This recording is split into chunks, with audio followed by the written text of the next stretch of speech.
few weeks ago, I bought a new Landcruiser 250 Altitude. I bought a 250 Prado. I got the keys and drove it off the showroom floor. Within an hour later, I had locked the centre diff, selected full load and disconnected the front sway bar. Its first stop, off-road. Just a day later, I took the Prado to the sand dunes of Lancelin. How high we can get. And gave it a lot of right boot. Sand test done and dusted. The Mundaring Powerline track.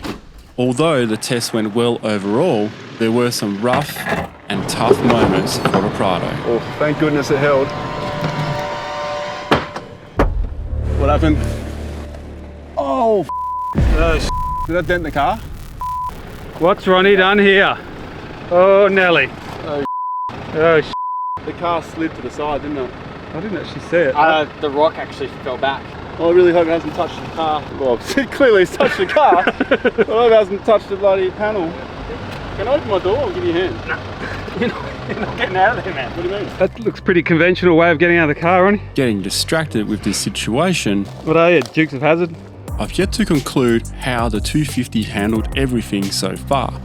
Was it a bad idea? And what are my thoughts moving forward with the Prado? I've had time to reflect.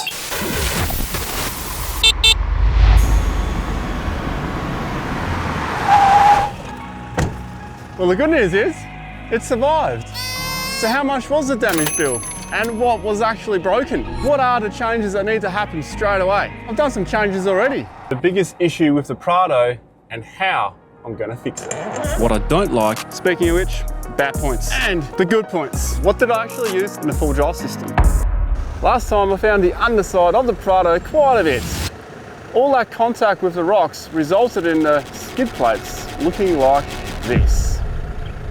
It's already been to his 1000k inspection. What was the result of all that damage?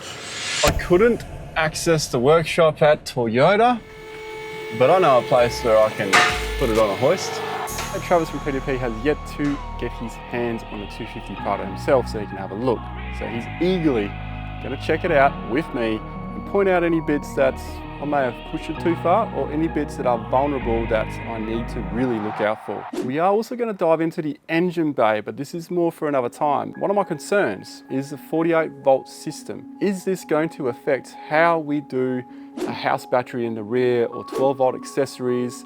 There's not a lot of information on it. Could be one of those trial and error things. Stay tuned for that, but let's get to the underside of the Prado. Plenty of contact around. I have remolded a lot of these bash plates. Lucky you hit here and not here, mate. Nothing here. No protection on the transmission pan at all. Like the 200, at least you had a few bars and stuff. So Yeah, we need to get a plate to this cross member here. Yeah, so And you notice this is plastic? yeah, I'd say for weight. Custom as well. Look. Oh yeah, do you like that Signature one? on that one. Oh, look at this, it's even peeling away. See that? Hey, what's going on here? Have you been taking driving tips from me in the 200? Wow. Reshaped a little bit. Reshape, custom. Oh yeah, more clearance. Well, it did have a shape from factory, but it is pushed in more now, yeah. The greys should be right. That would have happened at the dunes. It's deformed a little bit. It's hard to see actually, you're right. Yeah, you put the light on it. Here. Yeah, it's deformed for I mean, sure. it matches the sidestep effect you've got going on. Yeah, that's proper minstay. My main concerns were the front bash plate, and look, it's all just superficial, hey? It really did take a lot of punishment. My other concern was the sill of the vehicle, which seems to be intact. It's just the side step that's been completely minced up. although the bash plates did their job and protected the vulnerable pieces of the vehicle, I'm still not happy with them. Doesn't seem to be too many drainage holes, which means it holds onto the sand, but that will mean it'll hold onto mud and other things too. Is there still heaps of sand in there? Oh, how's this? Yes, there's still sand in there. Doesn't drain out properly. Could you imagine holding on to corrosive stuff for too long? I mean, I've washed the vehicle underneath, but because it's so low, it's actually pretty difficult to wash. And with all those plates, something to look out for, not just with the Prado, but a lot of modern vehicles.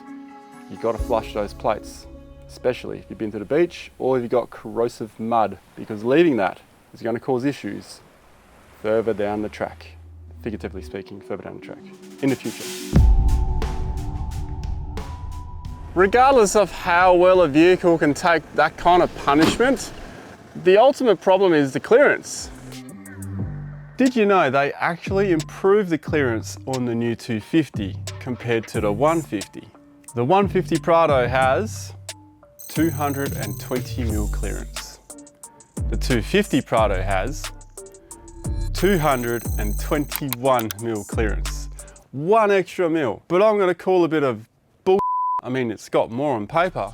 Yeah, but when you factor in the size of the tires that both these vehicles have, 150 Prado comes with a 29.5 or a 30-inch tire. The 250 Prado comes with a 32.5, almost a 33-inch tire. If you were to put that tire on the old Prado, 2 inches of difference. This is more or less 50mm. It's a 25mm gain. This brings the 150 Prado up to 245mm clearance. Almost an inch more than the 250. And if we were to swap the wheels around completely, the 250 would lose an extra 25mm.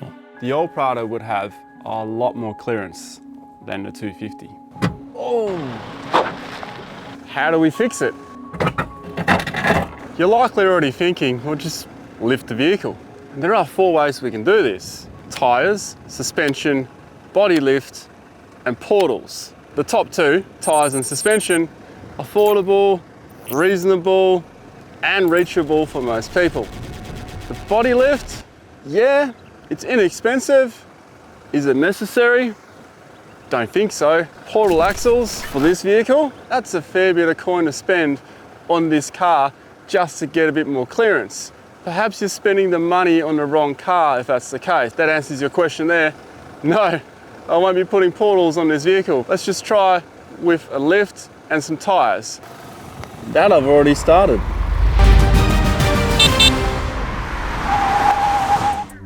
These are my initial thoughts with my tyre upgrade. Because we're going to change the tyres out, we're going to change the wheel as well. Make it 17-inch, and we're going to step up to a 34-inch. That's my plan. However, I've realised I need 2 different sets of tyres. Let me explain. Upgraded already. The tyres, 275/70 R18s. Still got the same rims, half an inch bigger. I know, only half an inch. I can still do some towing testing, still give you some proper fuel figures when it comes to on-road, off-road, towing. I've already got all the towing stuff on there. I'll bend this one up too today. Maxxis razors, very familiar with these tyres. They got a nice amount of tread block too. The other set, which is a 34-inch, they're the muddies. And they'll be the full driving tyres. 34, it's only just a small jump up. Tracking back to that minute increase of half an inch in my tyre size, it did something really interesting to the speedometer. The speedometer before was sitting just lower. If the dash said I was doing 80, the GPS was saying I was doing 77. Okay, can you hear me now? Yeah. I'm just recording in cab. Can you just tell me what speed you were doing on the dash and what speed you were doing on your satellite device? The car, when it says 83, on the GPS says 80. Interesting. Well, that just confirms that, because that's what I remember. Half an inch has almost made it accurate. It's probably 1K, half a K or something less than what's on the dash.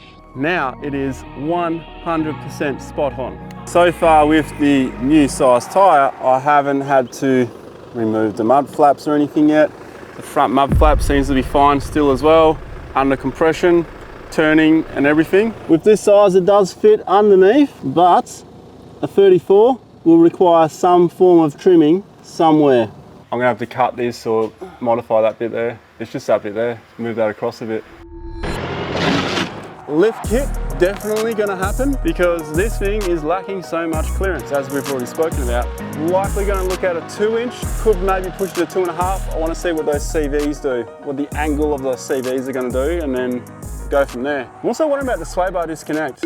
Is that gonna be any obstruction or issues with lifting the vehicle? So I've been looking around, there's not an awful lot available yet for the Prado 250.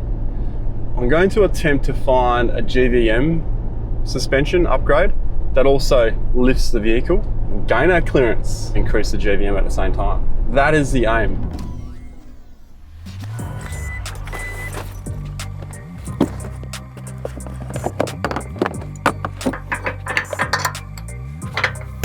Recovery points. The back's already sorted. Recovery points on the front. There's only 2 bolts underneath.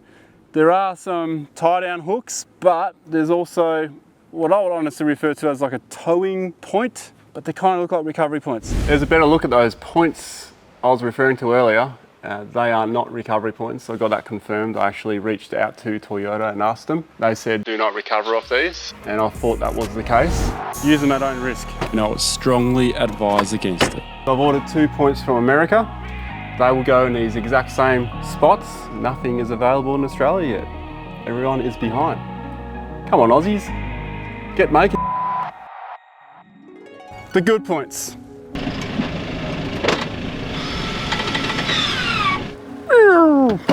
That handbrake is awesome. I do love that.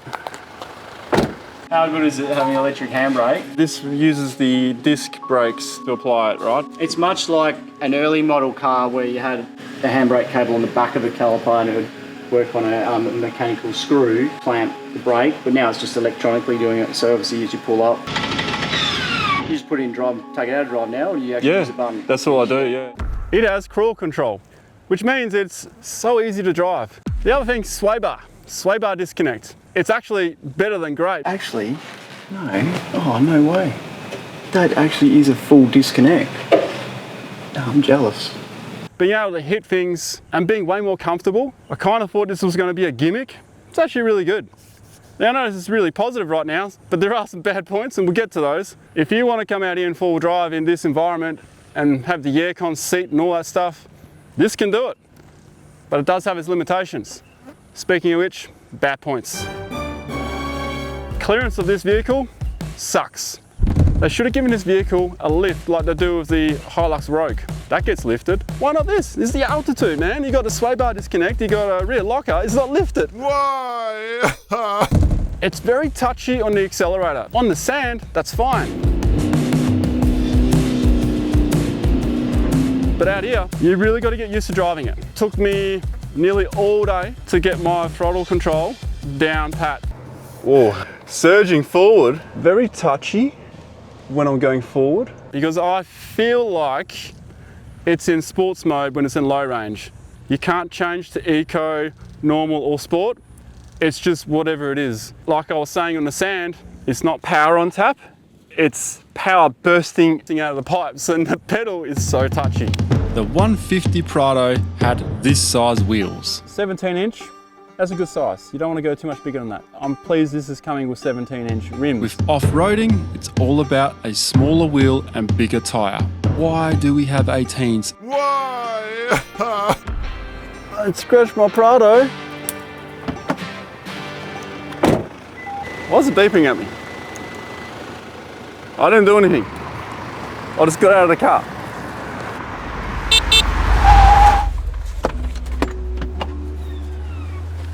What did I actually use in the full drive system? I did use the rear locker quite a bit. I used cruise control and I used sway bar disconnect way more than I thought I would. Does it make the vehicle more capable? 100%. Does it need it all? Not really. It could just do with cruise control. Undeniable is pretty capable of the cruise control and the other stuff they put in this vehicle.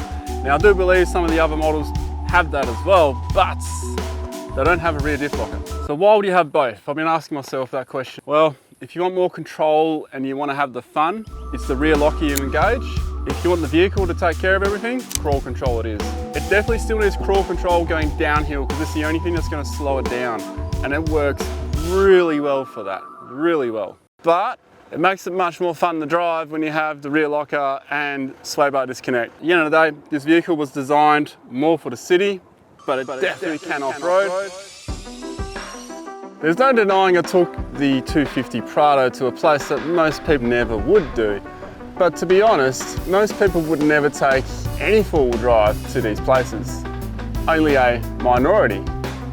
That said though, this minority is bigger than what you think in Australia. Many people travel in four-wheel drives and may encounter that kind of terrain. Not willingly, but it might be along the way. So therefore, testing it on those kind of grounds, I think is pretty important. You've got to push it a bit beyond to really know what the vehicle can and can't do, and also to gain a bit of trust in it. I've seen 150 Prados in some of the most remote places you could think of in Australia. The feel of the 150 Prado and now the 250 Prado, or any Prado in general, is that you associate them with the city and the shopping centre. I mean, I do as well, but you do see them out there. It's just you see so damn many around town doing school drop-offs, soccer practice, shopping runs. And I think that's why people perceive the Prado as a soccer mum car, AKA shopping trolley. I have a question for you. To you, is this vehicle a Prado or is it a Landcruiser? For me, it's leaning towards Landcruiser more than it is the Prado, but it hasn't quite convinced me or earned that title in my mind yet. I'm actually quite impressed with how it came out after the rocks. It still drives straight. It's just got a few grazes and bumps underneath. It's actually done pretty good. I mean, I am lucky I didn't stove in the doors. The next steps will tell if this is going to be a Landcruiser or if it's going to remain a Prado.